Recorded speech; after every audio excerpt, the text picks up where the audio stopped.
My name is Rachel, and I'm an implementation specialist with the Ottawa Model for Smoking Cessation, and I'll be moderating today's session.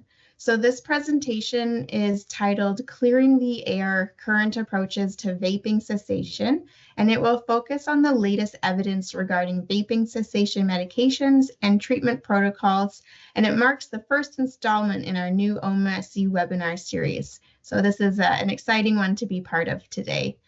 But before we get started, I wanted to take this opportunity to say a land acknowledgement. I'm currently sitting in the Ottawa region, but you're welcome to reflect on the region in which you are living and working. So the University of Ottawa Heart Institute acknowledges the unceded traditional territory of the Algonquin Anishinaabe and the people of the Algonquin Anishinaabe Nation.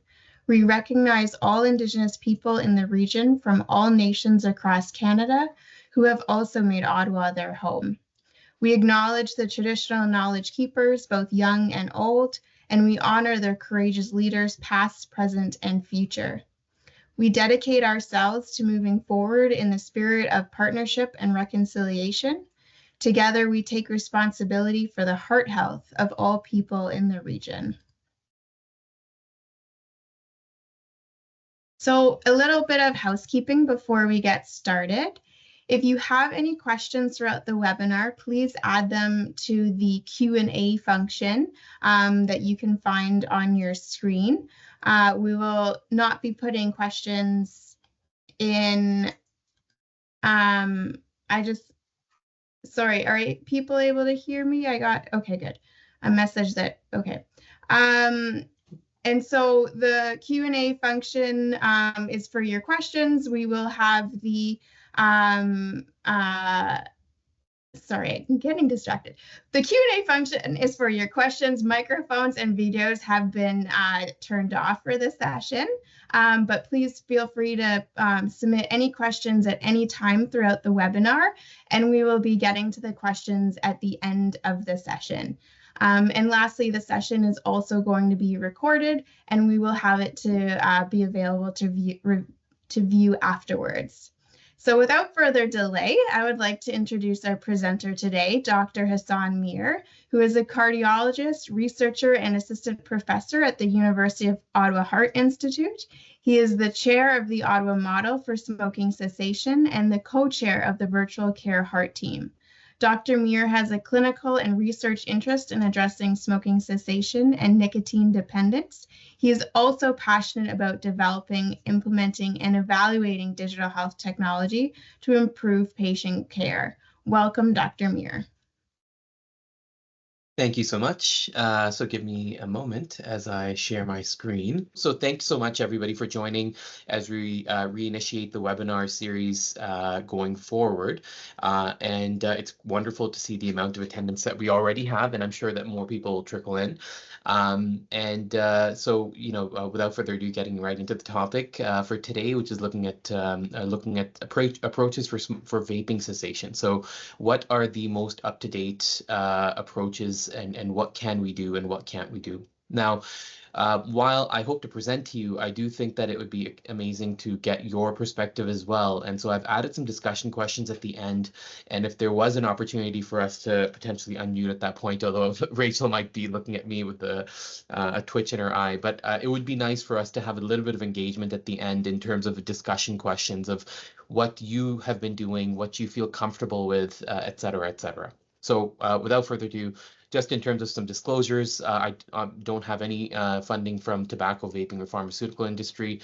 I do have several peer-reviewed grants, some of which are related directly to vaping cessation. And actually one study that we're involved that relates to actually using e-cigarettes for smoking cessation.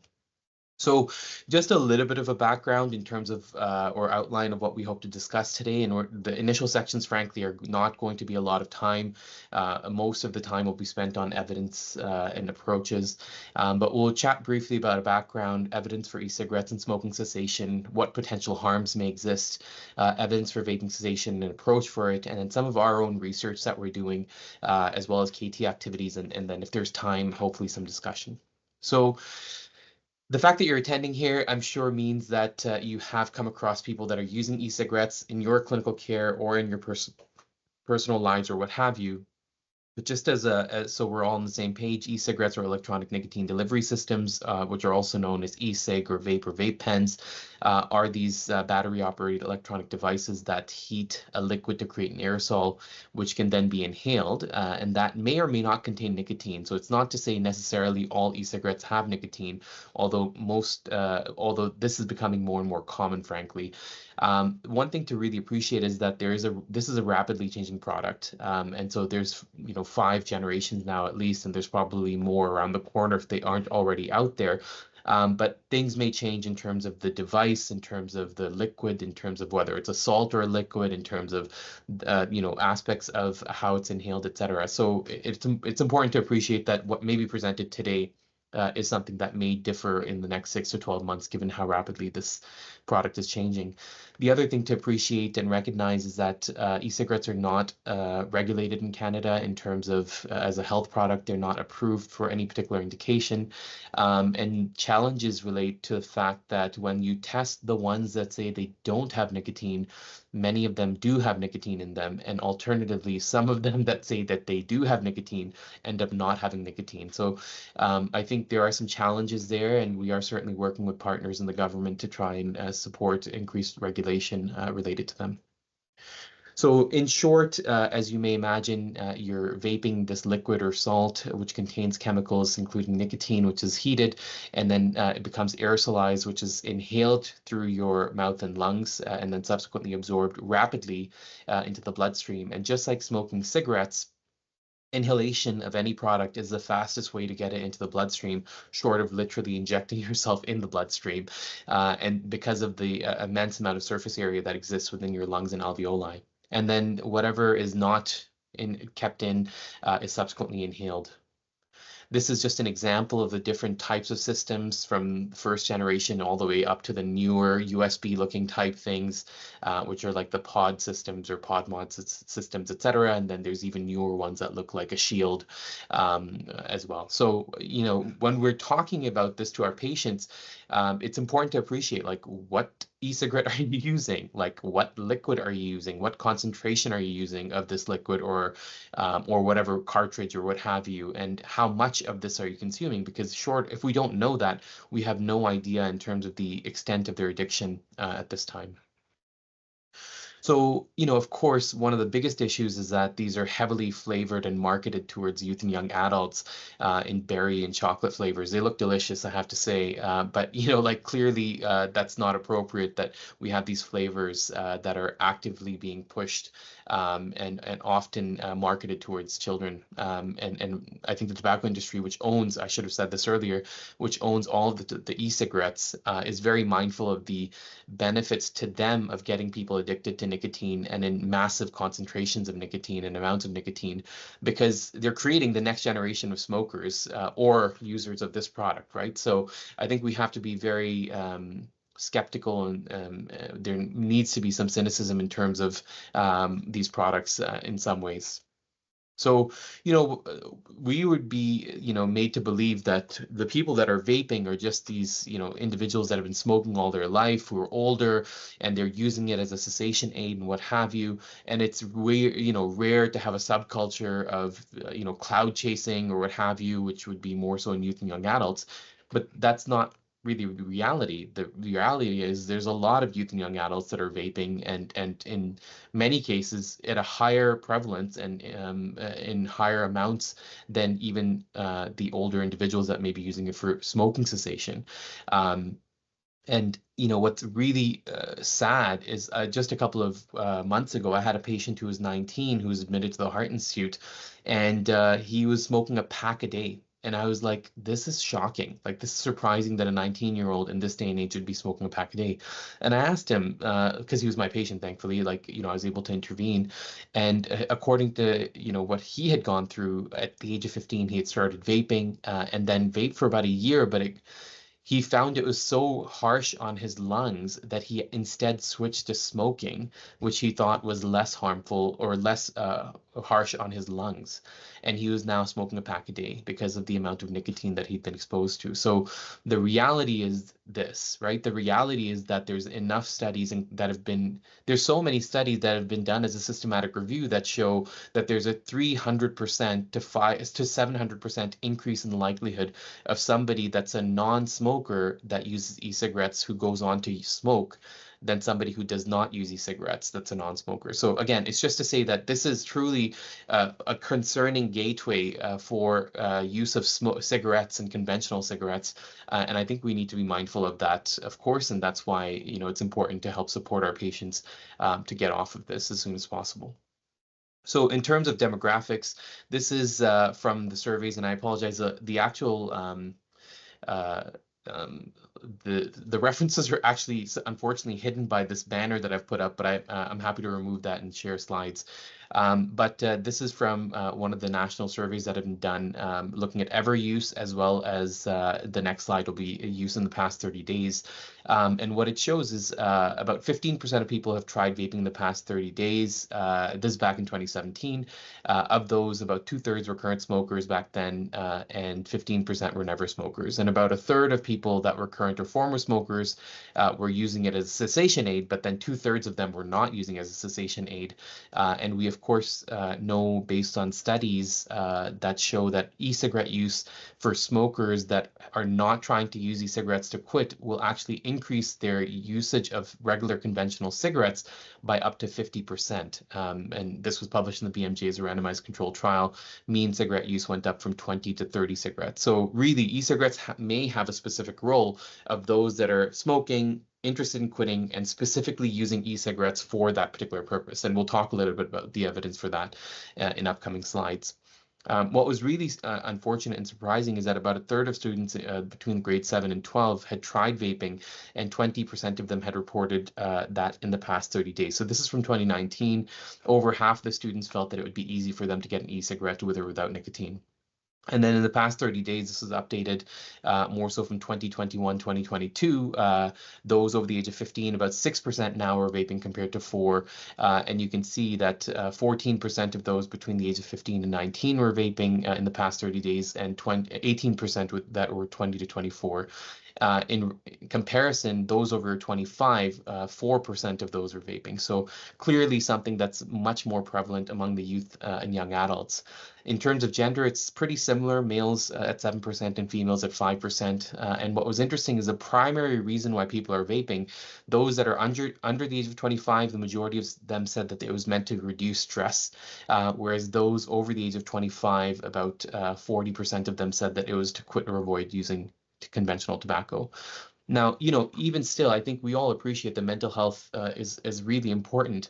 And we know from the literature, even relating to cigarettes, about the impact that mental health can have on smoking conventional cigarettes. And that sometimes people that smoke will use it as a self-medication, because obviously with cigarettes and nicotine, you're getting release of dopamine and serotonin. But this is not a healthy way, and nor is an e-cigarette a healthy way to manage stress, right? So clearly we need to be better in terms of the recognition. Like there are probably systematic issues here at play that go beyond the scope of what we as clinicians may do or healthcare providers. So I think it's important to appreciate that and advocate for that at the political level as well. So, you know, this question always comes up, and I have to say, as I'm giving this talk, and I think we've been pretty restrictive in terms of who can attend, but I'm often billed as like a villain who hates e-cigarettes and would never, you know, support the use of it. And that's not true. I think my views are quite moderate in this way, which is to say that I think it's important to consider harm reduction strategies. So we know that smoking is the worst thing people can do, and cessation is the best thing they can do in the world of prevention, short of childhood vaccinations. I'm sure many of you have heard me say that. So from my perspective, I'm supportive of people quitting smoking through whatever measures and means. And so in an ideal world, that's done through medications that have been regulated, that have been tested for decades. But nonetheless, I'm supportive. If people say, oh, I want to use hypnosis, go for it. Like, I want to use laser therapy, fine. Like, so long as if you think it'll help you. Clearly, this is not just a simple black and white situation. An addiction to nicotine is very complex and multidimensional. And so if they have psychological and physiological or even placebo effects that help them, great. The end goal is to get them off cigarettes. So there's, as I'm sure many of you know, there's Cochrane reviews that occur, and Cochrane reviews are kind of like the Bible of just analyzing and combining data and coming up with summaries. And they're excellent in terms of their robustness. They're excellent in terms of their assessment of quality. They're double or triple the work of a typical systematic review, and so they hold a lot of they're held in quite high regard in the, I guess, in the medical world. And so they do annual updates to the e-cigarette for smoking cessation systematic review and meta-analysis, which comes out pretty well January of every year. And I, that I've gone through on several occasions in the past. I wanted to actually highlight this other systematic review that they've done and network meta-analysis. So this is interesting because they actually compare not just e-cigarettes for smoking cessation, but e-cigarettes and all other pharmacotherapies for smoking cessation. And they're actually able to compare them directly against one another. So I think, that's very powerful. And the way they're able to do that is by this thing called a network meta-analysis. This goes beyond the typical pairwise meta-analysis where you say A versus B. What this instead does is if I have a comparison of A versus B and A versus C, I can use the results of that to make an estimate or guess of B versus C when they may have never been directly compared head to head. Alternatively, you may have like 20 studies of A to B and A to C, and maybe 2 studies of B to C. Well, they have direct and indirect evidence that can inform the estimates in addition, not just with the direct evidence, but also the indirect evidence. So all to say, this is a higher level of evidence as it relates to systematic reviews and meta-analysis. So this particular one had about 300 studies of over, I think, 150,000 participants. So really large sample. And I know this is a busy slide and the next one will be as well, but you can imagine we're looking at every single therapy for smoking cessation right now. We're not talking about vaping cessation. And specifically, the question comes up is, are e-cigarettes effective for smoking cessation? Well, based on the studies that have been done to date, e-cigarette containing nicotine are effective for smoking cessation, increasing the odds of success for smoking cessation by about 2.4 times. As a comparison, cytosine is at about 2.2 times control.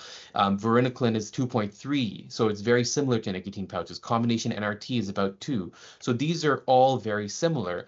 And when you actually compare them head to head, they're all non-significantly different from one another. So based on this, the most current evidence suggests that the 4 best approaches for smoking cessation are either cytosine or varenicline or combination nicotine replacement therapy or nicotine e-cigarettes.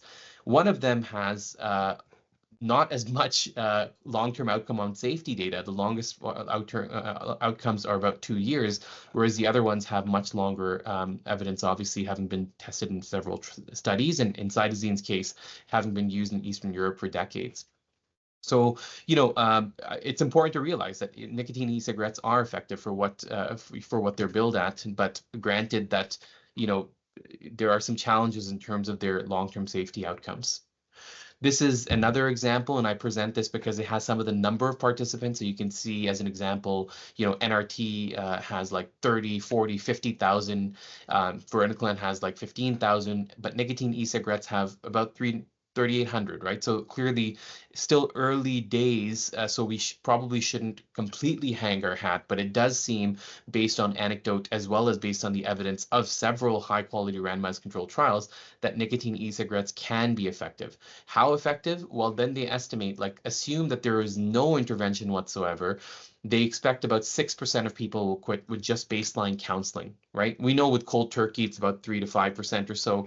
But if you have brief advice or counseling, it's maybe 5 to 6%. So they've estimated without intervention at 6 as a baseline. Well, with varenicline, it's about 14%. With cytosine, it's about 13%. Nicotine e-cigarettes about 14%, et cetera, et cetera. So it's just to say that, clearly there is an effect in terms of improvement, and those are the 4 based on current evidence to be the more successful of the others. And in our guide, we're actually, you had a clinical practice update that I'm chairing that was accepted by the Canadian Cardiovascular Society.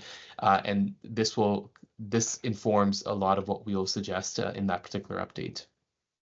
This is another one. Again, I have no intentions of going through this in any detail, but I just wanted to show just how much detail that they have within the systematic review and network meta-analysis. Like, you can compare, if you look at the vertical, that's what the control shows. But if you go and look at the horizontal and where the boxes add up, so you can say, oh, combination NRT versus varenicline, there's no significant difference based on the estimate.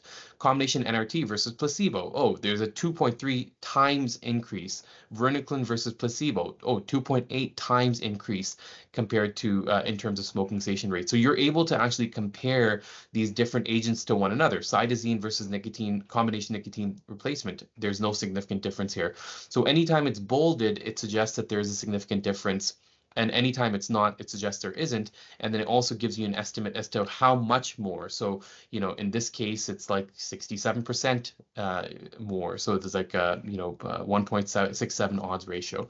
So a really useful document. And I would suggest if anybody's in the world of smoking cessation, that this would be a good one to review.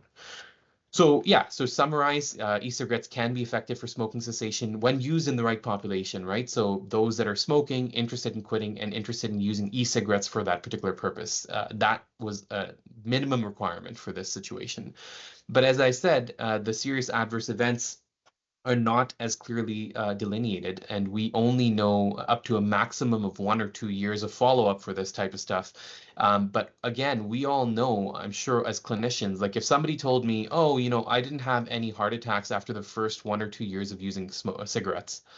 Yeah, that takes a lot of time to develop, right? Like clearly, somebody might say, oh, I'd never got cancer in the first 2 years of smoking cigarettes.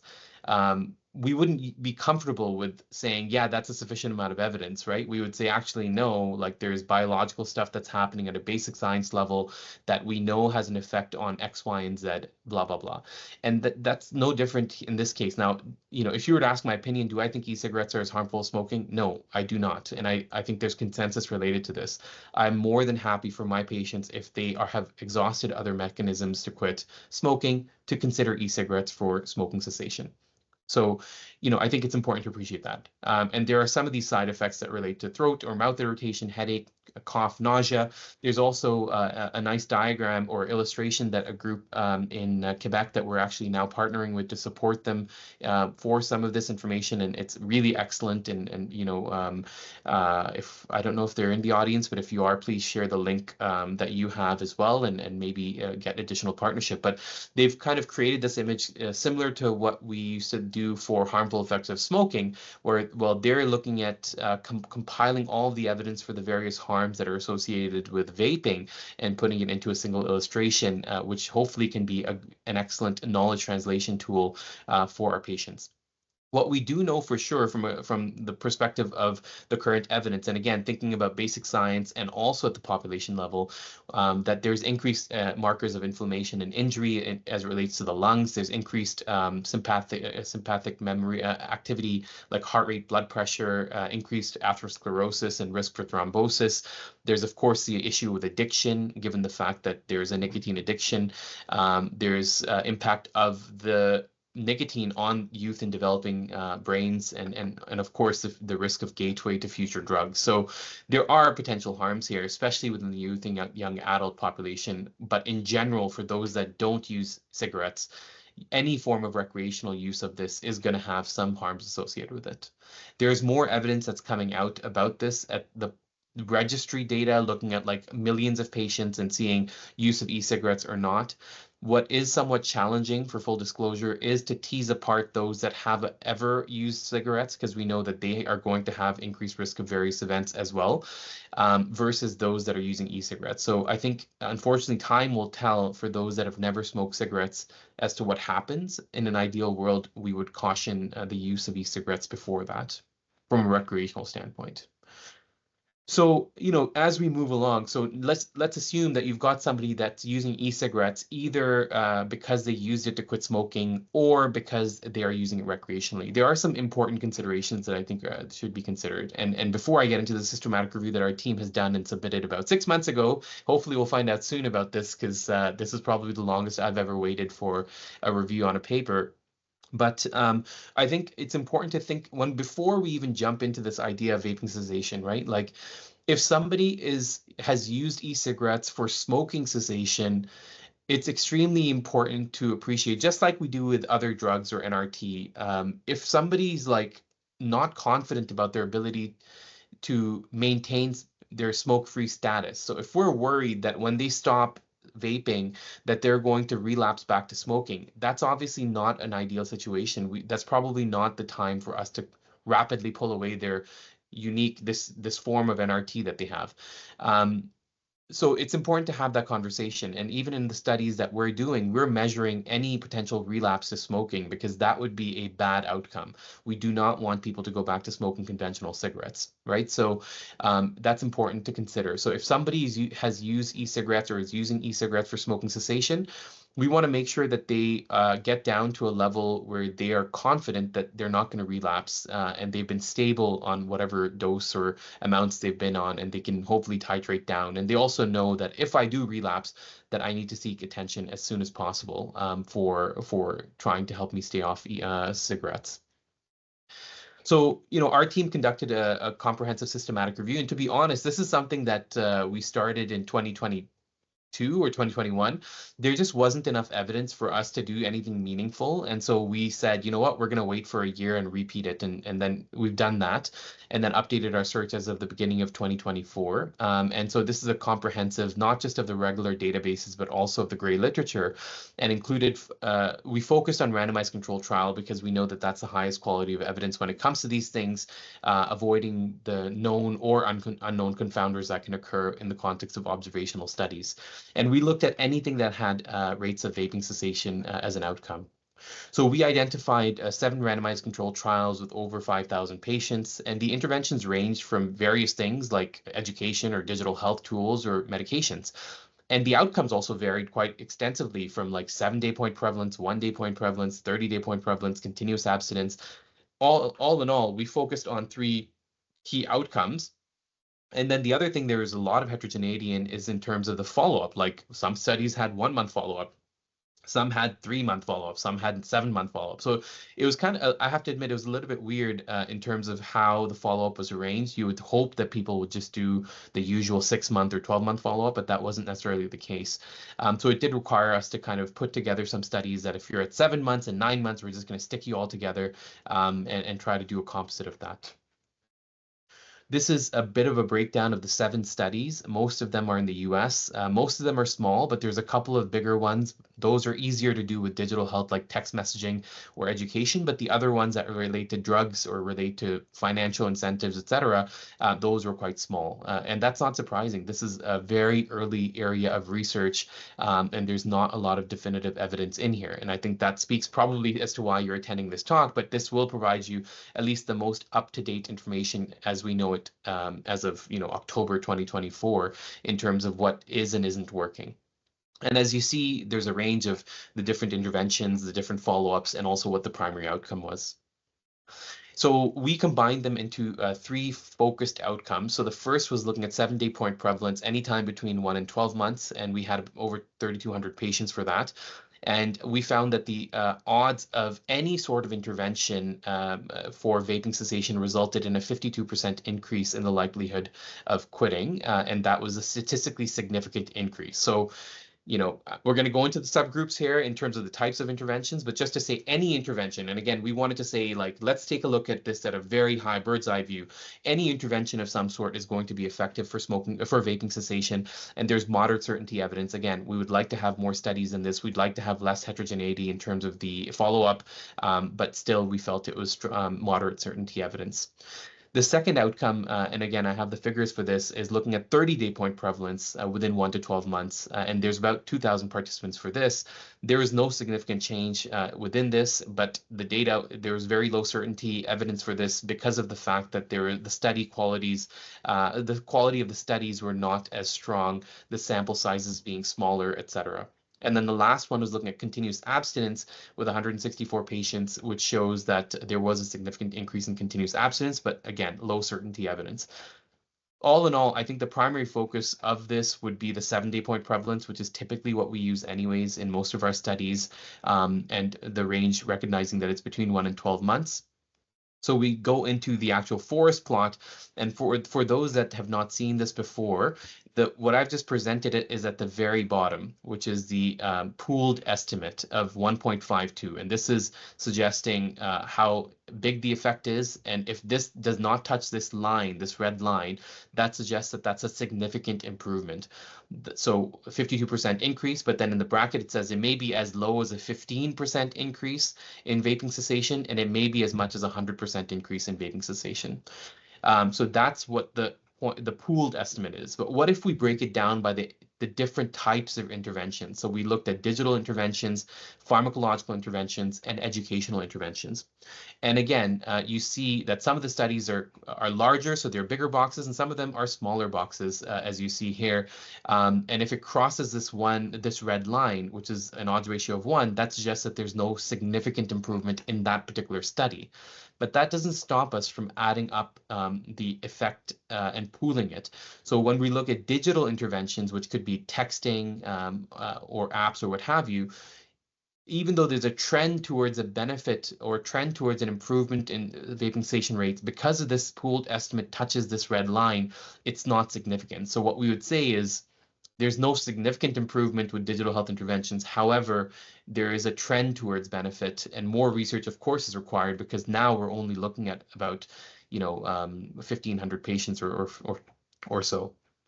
Moving down, you see in terms of the pharmacological interventions, now you see that actually this is all on the right side of the red line, and there is a significant improvement in terms of vaping cessation rates. So, a factor of 2.4 increase in vaping cessation when a pharmacotherapy is used versus when its control is used. So we would say medications seem to be effective, but again, recognizing these are small sample sizes. And then educational interventions, again, they had done targeted information sessions or generic information, information material or generic information material. And again, you see that there appears to be a significant improvement in rates of vaping cessation. Again, maybe 1.55 times increase in that rate of vaping cessation, but it could be as low as 7% and as high as a 2.25% multiple increase. So, this was positive to see. I think even if we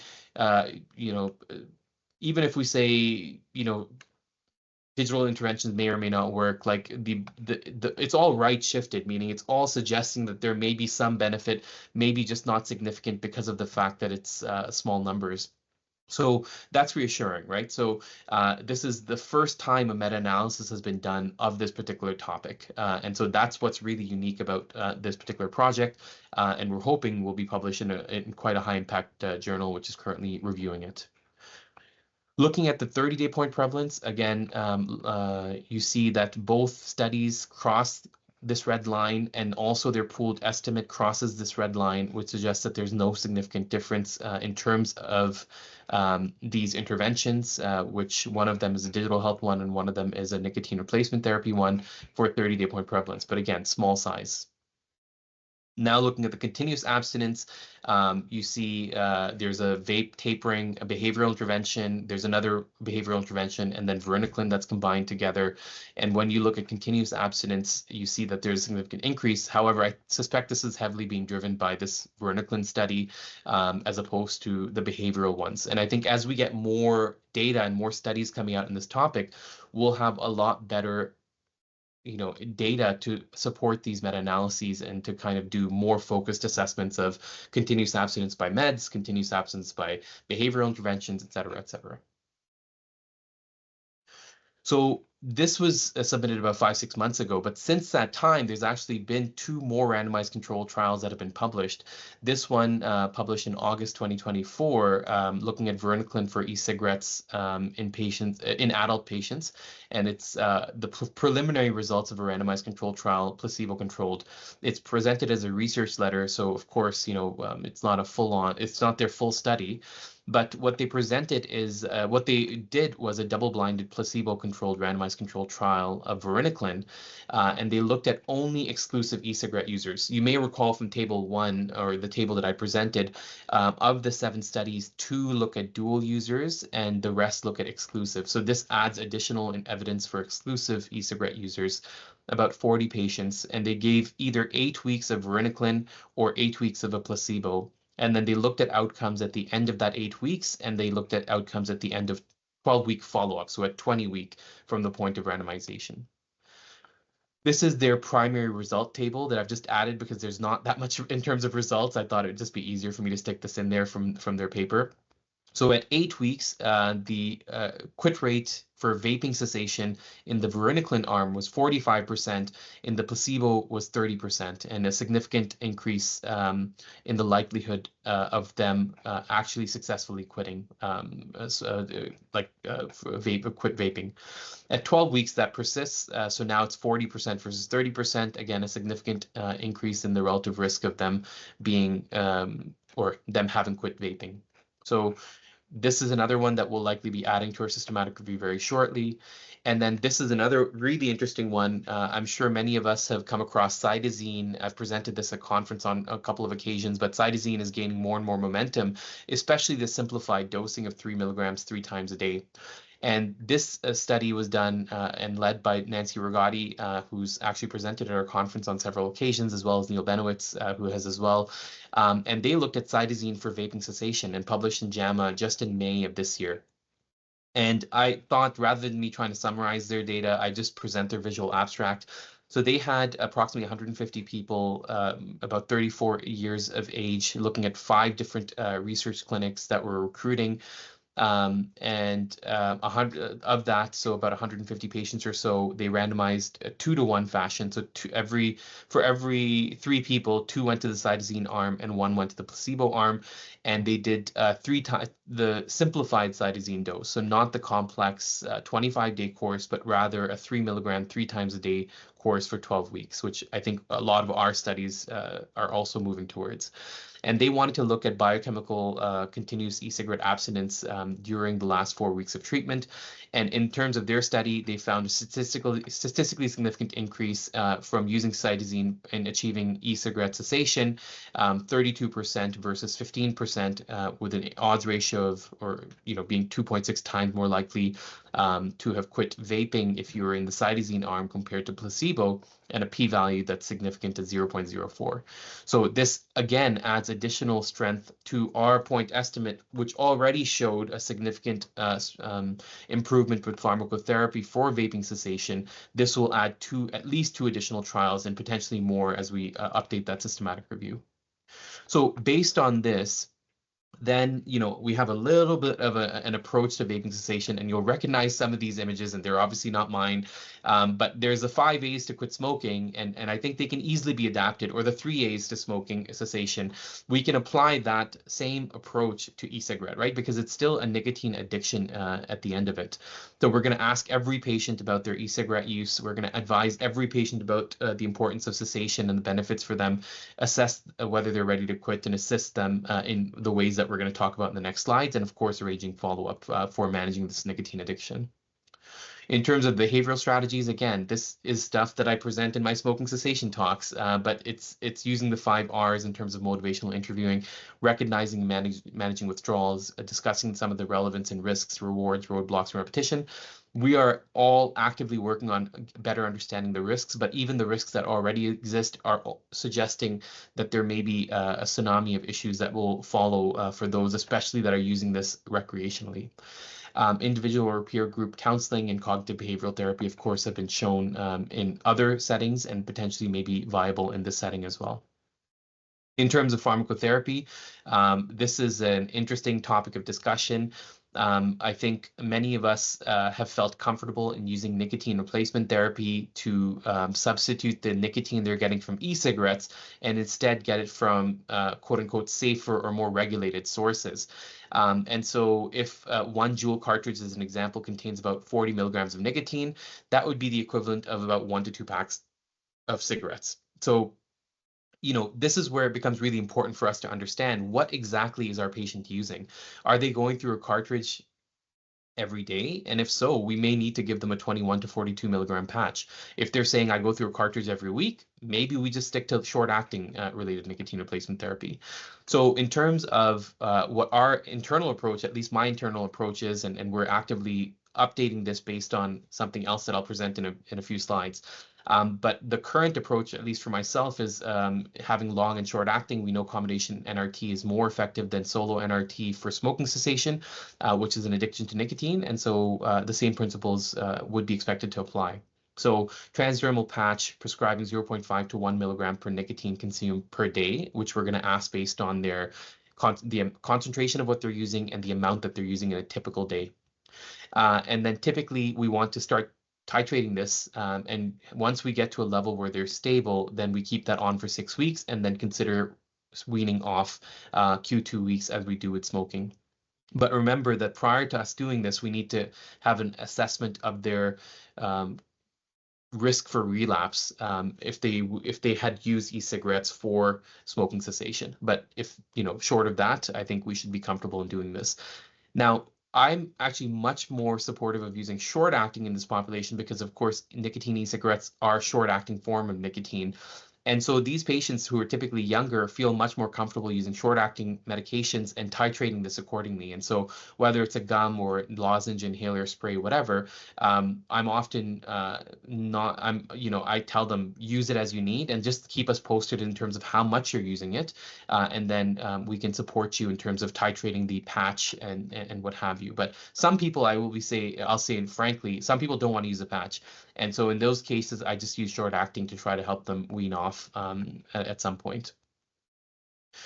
As we said, in terms of the pharmacotherapies, so NRT, of course, there's some studies, but varenicline has now 2 randomized controlled trials showing significant increase in vaping cessation. And cytosine, which works by a similar mechanism of binding that alpha-4 beta-2 receptor as a partial nicotinic acetylcholine receptor agonist. These are, similar classes of medications, and they both have been successful now. So I think that adds, at least for me, a lot of credibility for their use for vaping cessation. Now, this is all off-label stuff. If it wasn't clear already, none of this, including NRT, is on label. NRT, cytosine, varenicline, none of this stuff is on label. This is all off-label. But my particular approach is initially to start off, and this is true with smoking as well. Granted, of course, we take patient preferences and check first, but if they're ambivalent, they don't really care as to which way to go, we'll typically use a combination NRT, and if that's not successful, then we'll move over to the pharmacotherapy, and I would do the same in vaping cessation as well. Of course, if they are dual users, it goes without saying any of the usual therapies can work, right? Like we can use any of these on label, but exclusive e-cigarette use, these are currently off label, but as clinicians, we should feel comfortable and should feel that we can use these to help our patients. This is something that we've created internally within my team, looking at coming up with a bit of an order set. It's not really an order set, but coming up with something in terms of this and estimating based on the amount that they use and then how much NRT or adjunct combination short acting that we use. We also have a calculator, and shout out to Mohammed. Mohammed's a second-year medical student at University of Ottawa, Mohammed Abbas, and he created that guide as well as this tool. And this is our calculator that we use to estimate the amount, the concentration, the amount that they're using, and estimate the amount of nicotine that they use per day, and based on that, come up with a recommendation for the patient. So And just along those lines, again, it's important to appreciate, of course, if they've modified any aspect of their device, if they have, taken deep inhalations and using lots and lots of puffs. Like, it's important to appreciate that the way somebody uses can affect the amount of nicotine that's actually extracted. And so these are just guides. We will titrate based on what we think is appropriate, and titrate using short acting and titrate up or down or whatever as they need. So these are obviously all guides. And just as the next slide, which is going into OMSE research, we have a lot of stuff happening in vaping relating to, like we have surveys that have been done of cardiac inpatients to assess what impact vaping has on their cardiovascular health. We've got outpatient surveys within the Ottawa and Champlain region that have looked at different patterns of use and the effect of it. We have a potential larger study, a cross-sectional study within Ontario, which we hope to go live soon. Everything is ready to go. We're pretty much going to be going live very shortly. Then we have clinical trials, one of which is about a 200-patient study looking at vaping cessation using NRT as a randomized controlled trial. We've already recruited about 30 to 40 people, and what we're doing is randomizing patients to virtual counseling follow-up or combination NRT. And this is probably one of the most important studies that I'm actively working on right now. And the reason I say that is because within this study, we're testing our own approaches for how to titrate NRT. And we are collecting so much data in terms of, what they started at in terms of nicotine requirements and what they were using and how they were using it. And then what did we start them at and how did we titrate them and where did they end up for a stable amount and how did we wean them? I think this study will provide a lot of information in terms of how we can, from an evidence-based standpoint, titrate up and down nicotine replacement therapy for patients in this particular indication. So very excited about that. And then we have an additional study that we're in the design slash soon to go to REB phase of looking at other medications for vaping cessation as well. It goes without saying, if anybody in attendance has patients that are currently vaping, either dual with smoking or exclusive, please feel free to send them over my way. I'm happy to see them and consider them for this randomized controlled trial.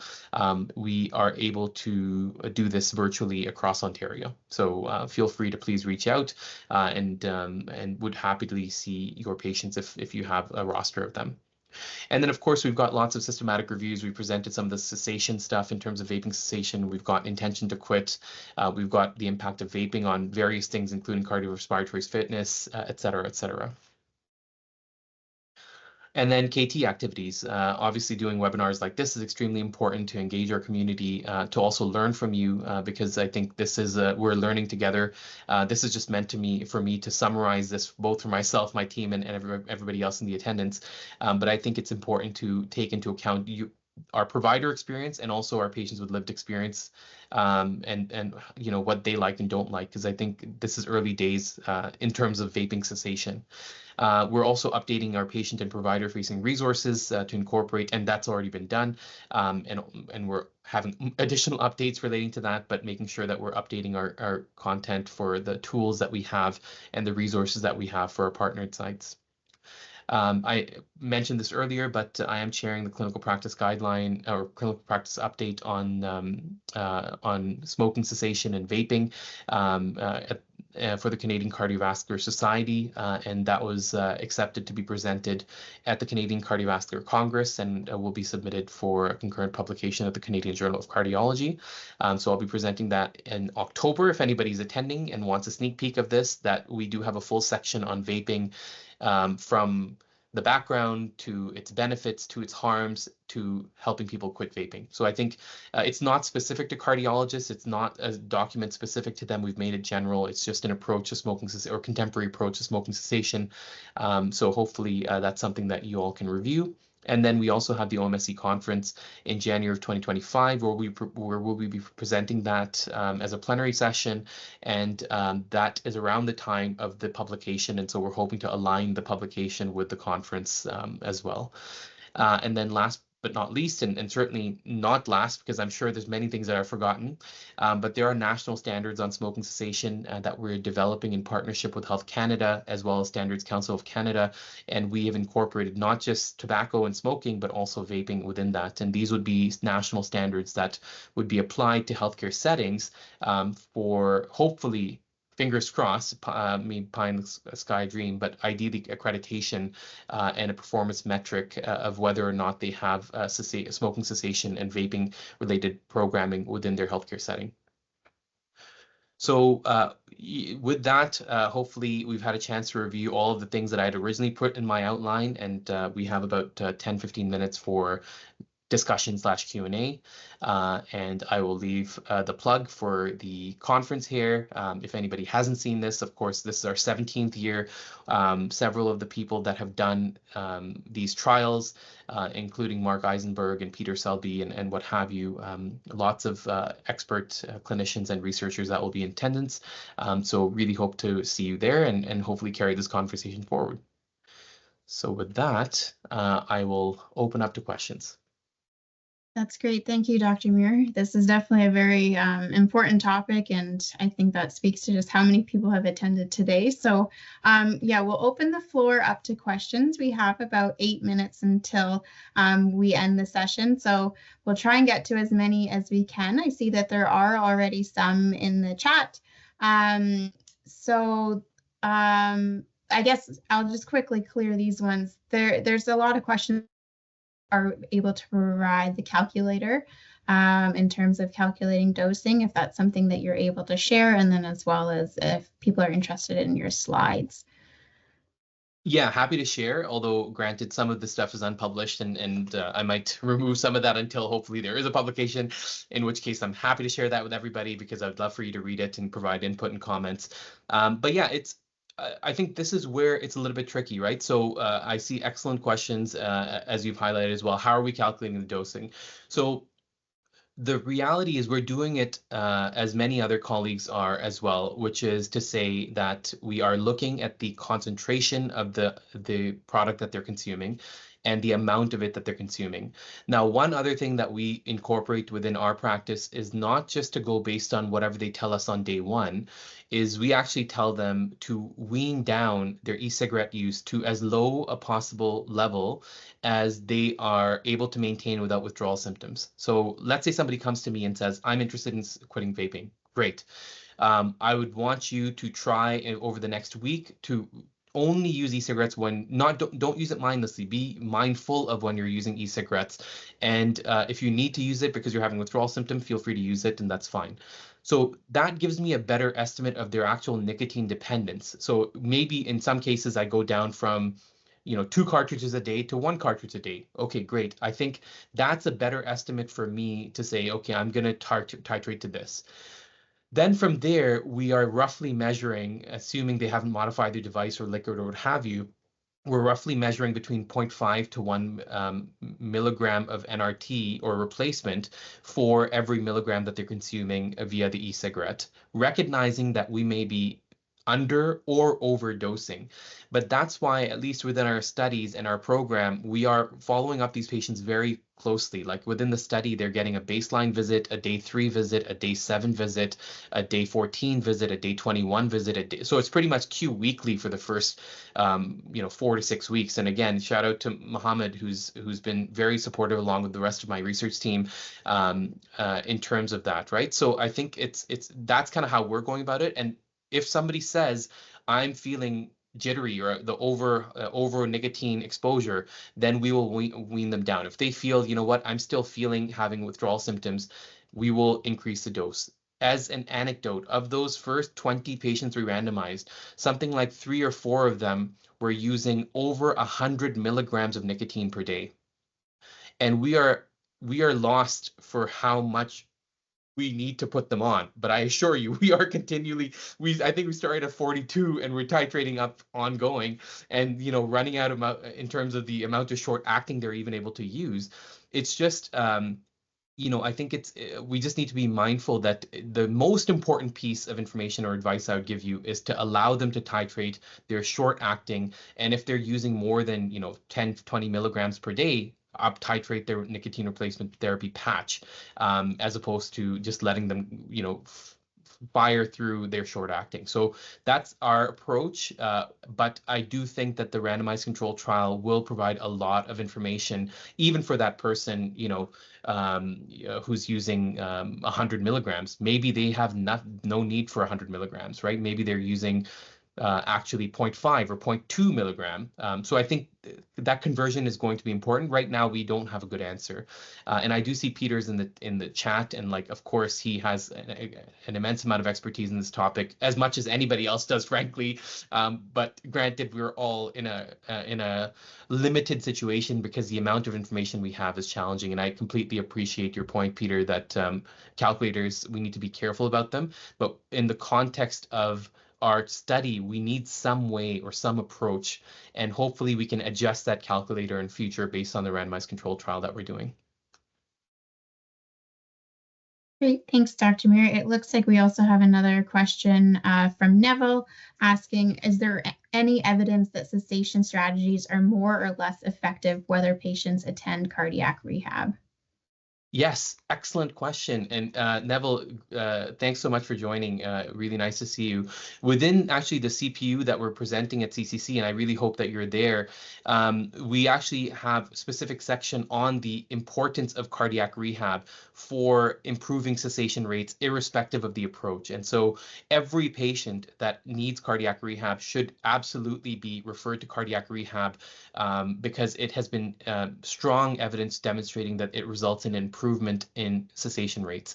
So I would absolutely state that we should be referring our patients that require cardiac rehab, and suggesting also, as we do with smoking cessation, that they need to be attending cardiac rehab, not just for the benefit from a smoking cessation standpoint, but also from the context of all of the other beneficial lifestyle modifications that are that engage when they do attend rehab. So I'm a strong proponent of cardiac rehab, and there's evidence for it. Great, thank you. And this might be our last question, but we have a question from Tracy. With such high nicotine concentrations vaped, which are hard to match with an NRT dose, wouldn't it be better to try to use Champix or Crave first? I muted myself. Sorry, I was sipping on my coffee. I think it's an excellent question, excellent comment. I think the issue is we don't really know the answer to this. We do now have randomized controlled trials, 2 of them for varenicline and 1 of them for cytosine, which adds more credence. But again, remember that even the dose that's being used, so this is the issue we're in constant battle with Health Canada, not that they know they're battling with me, I'm battling with them, is that, we're using a drug off-label for a dosing strategy that's also off-label, because we don't want to use a 25-day course. We want to use a 3 milligram 3 times a day course. And so that adds even extra issues, because the 25-day course wasn't tested. Now, granted, we would think that it would still work. But I think your point is fair. I'm happy, again, I would offer these to the patients and say, these are effective in smoking cessation. There's some evidence that suggests they're also effective in vaping cessation, even when done exclusively. These are your options. What would you be open to? And I think at this time, we know in the smoking cessation literature that all 3 of these are similar in terms of the efficacy based on the network meta-analysis, and the same may very well be true in vaping cessation. It is still technically an addiction to nicotine, so we could make that argument in that way as well. So I'm open. As I said, I'm all about trying to get people off smoking first and foremost, and then after that, harm reduction off e-cigarettes using these other medications that we know are safe and effective. But again, hopefully at some point that they go back to not being on any of these. Great, thank you, Dr. Muir, and thank you everyone for posting your questions. Sorry that we haven't been able to get to all of them, but if you do still have a question that you would like answered, you're welcome to email us at omsc@ottawaheart.ca. And so we will also have another session happening. Our next session is called Point of Care Smoking Cessation in Outpatient Settings, Lessons Learned from Cancer Care, and it will be presented from 12 to 1 p.m. Eastern Standard Time on Tuesday, January 7th, 2025. And so this will be by Dr. Carrie-Ann Mullen from the OMSC and Dr. Shelley Hewitson from Horizon Health Network. And so everyone who is attending today's session will receive a registration link for the next webinar via email. And we will also be sending out an evaluation form for today's session. So again, you're welcome to reach out to us with any questions at omsc@ottawaheart.ca.